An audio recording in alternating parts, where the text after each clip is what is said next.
Hi, നമസ്കാരം. ഞാൻ കുറേ തൊണ്ടമുളക് എന്ന് പറഞ്ഞാൽ ഈക്കി മുളകല്ല, ഇങ്ങനത്തെ ഇതിനെ നമ്മൾ തൊണ്ടമുളകെന്നാണ് പറയുന്നത്. അപ്പോൾ ഇത് ചന്തയിൽ നിന്ന് വാങ്ങിച്ചുകൊണ്ട് വന്നത്, അതിൽ നല്ല പഴുത്ത മുളകുണ്ടായിരുന്നു. അതിനെ ഞാൻ എടുത്ത് വെച്ചിരുന്നിട്ട് വിത്ത് പാകിയെടുത്തതാണ്. പാകിയെടുത്ത് അത് ഒരുവിധമായി വന്നപ്പോഴത്തേക്കും എന്തുമാത്രം മുളക് നിൽക്കണം നോക്കി, എല്ലാ വശത്തും എല്ലാ സൈഡിലും നിറഞ്ഞു നിൽക്കുക. ഇലയുടെ ഇടയിൽ കൂടി ഇത് കാണാൻ പറ്റണില്ല, അത്രയ്ക്ക് നിറഞ്ഞു നിൽക്കും. എല്ലാത്തിലും ഉണ്ട്. ഒരു 4-5 മൂടുണ്ട്. ഇതൊരു കുഞ്ഞായിരുന്നിട്ട് പോലും വേണ്ട അതിൽ കാഴ്ച വയ്ക്കുന്നു. അപ്പോൾ നമ്മൾ പൈസ കൊടുക്കാതെ, ഞാൻ ഇതിപ്പോൾ പറയുന്നത് ഇതാണ്, നമ്മൾ വിത്ത് പൈസ കൊടുത്ത് വാങ്ങിക്കണ്ട. പൈസ കൊടുത്ത് വാങ്ങിക്കാതെ തന്നെ നമുക്കിങ്ങനെ പൊടിപ്പിച്ചെടുക്കാം. നല്ല ഉണങ്ങിയതിന് ശേഷം നട്ടാൽ മതി. അതേപോലെ ഉണ്ട്, എൻ്റെ കുഞ്ഞ് പയറിലാണ് ഒരു 2-3 ഇലയേ ഉള്ളൂ, എന്നിട്ട് അതിൽ ഒരു ഇത് വന്നിരിക്കുന്നത്. ഇതിപ്പോൾ ഞാൻ ഇതെല്ലാം നട്ടു വെച്ചത് ഓണത്തിന് വേണ്ടിയിട്ട് നമുക്ക് കുറച്ചെങ്കിലും പച്ചക്കറി കിട്ടും എന്നുള്ളൊരു പ്രതീക്ഷയിലാണ് നട്ടു വെച്ചേക്കുന്നത്.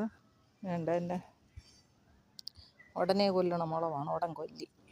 ഇത് ഉറുമ്പ് കയറി എല്ലാം 2 മൂടുണ്ടായിരുന്നു. ഉറുമ്പ് കയറി എല്ലാം നശിപ്പിച്ച് കളഞ്ഞു. ഇപ്പം ഞാൻ ഇതിന് കൊടുക്കണ വളം കൂടെ പറഞ്ഞുതരാം. ഓണത്തിന് വേണ്ടിയിട്ട് വെണ്ട നട്ടു. വെണ്ട പൂ വരാറായി. ഒരു പടവലം കായ്ച്ച്, ഒരു ചെറിയ വള്ളിയാണ്. വേണ്ട, ഇത്രയേ ഉള്ളൂ. ഇത് നമ്മൾ പച്ചക്കറി കടയിൽ നിന്ന് വാങ്ങിക്കുമ്പോഴത്തേക്കും അതിൽ കിട്ടിയതിനെ എടുത്ത് ഞാൻ ഇതേപോലെ എല്ലാം വിത്തുകളെല്ലാം ഇങ്ങനെ തന്നെ ഉണ്ടാക്കിയെടുക്കണം. ഇതും ഒരു പച്ചവടം കല്ലുമുളകാണ്. അതിൽ നിറയെ വെച്ച് എല്ലാം കുഞ്ഞു സാധനങ്ങളാണ്, വലുതൊന്നുമല്ല, എല്ലാം ചെറുത്.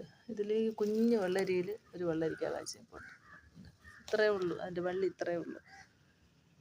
ഇതിന് കൊടുക്കണ വളത്തിനെ പറ്റി ഞാൻ പറഞ്ഞില്ലല്ലോ. നമ്മൾ തീ കത്തിക്കണ ചാരവും കഞ്ഞിവെള്ളവും കൂടെ കലക്കി, പുളിക്കാനൊന്നും വെക്കുകയൊന്നും വേണ്ട. ഇന്ന് മൂട്ടിലൊഴിക്കാതെ 4 ചുറ്റും ഒഴിച്ചു കൊടുത്താൽ മതി. അങ്ങനെയാണ് ഞാൻ ഈ ചോണം, ഉറുമ്പിനെയും ഈ വെള്ളീച്ചയും എല്ലാത്തിനെയും തുരത്തി വിട്ടത്. അതിന് ശേഷമാണ് ഇപ്പോൾ എനിക്ക് വീണ്ടും ഇതൊക്കെ കായ്ച്ചു തുടങ്ങിയത്. നേരത്തെ നല്ലോണം ഉണ്ടായിരുന്നു, നിറയെ കൃഷിയായിരുന്നു ഇതിൻ്റെ മുകളിൽ. പയറുമൊക്കെ നട്ട് ഇത്രയും ഇതായി പൊടിച്ച് നിൽക്കുകയാണ്. ഇതൊക്കെ നല്ല പുഷ്ടിയോടെ, ഇതാണ് ഞാൻ കൊടുക്കണ വളം. ഇത് മാത്രം, വേറെ ഒന്നും ചെയ്യണില്ല. നല്ല പുഷ്ടിയോടെ വളർന്നിരിക്കണുണ്ട്. എനിക്ക് ഓണത്തിന് എടുക്കാൻ വേണ്ടിയിട്ട് കുറച്ചെങ്കിലും പച്ചക്കറി വേണമെന്ന് പറഞ്ഞിട്ടാണ് വീണ്ടും തുടങ്ങിയത്.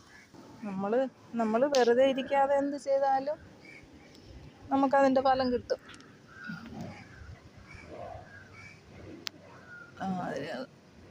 അല്ലെങ്കിൽ നമ്മളിങ്ങനെ